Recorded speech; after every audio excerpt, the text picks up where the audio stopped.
Hello kids, so today we have a very interesting book to read. This book is Rainbow Boys, and when you turn the book, it goes to Rainbow Girls. So this book is written by the author Kamla Bhasin.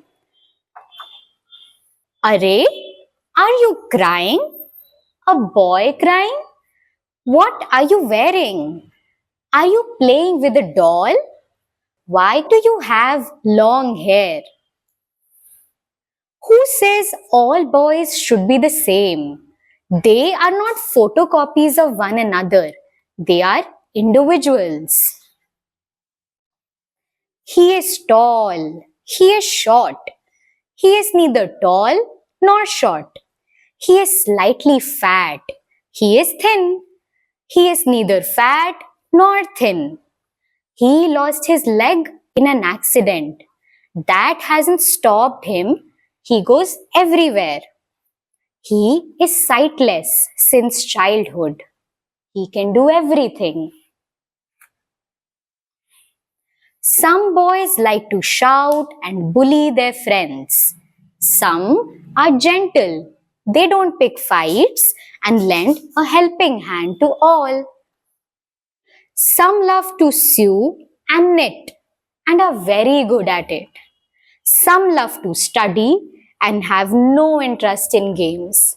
Some love to play, and if they had their way, they would play the whole day. Because they are all individuals.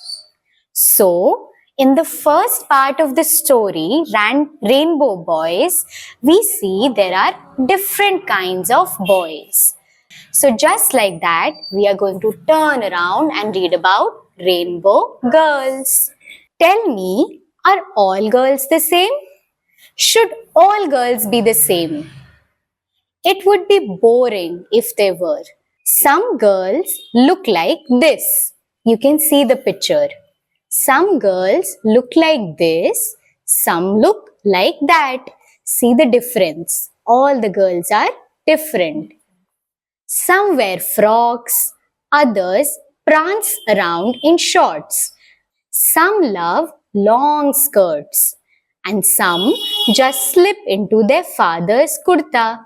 Some girls have short hair, some have long hair, and some have no hair at all.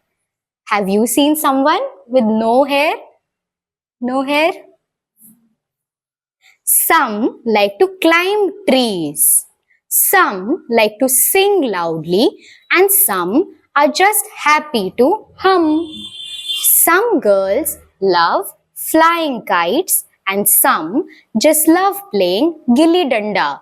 Some are happy making dolls and taking care of them.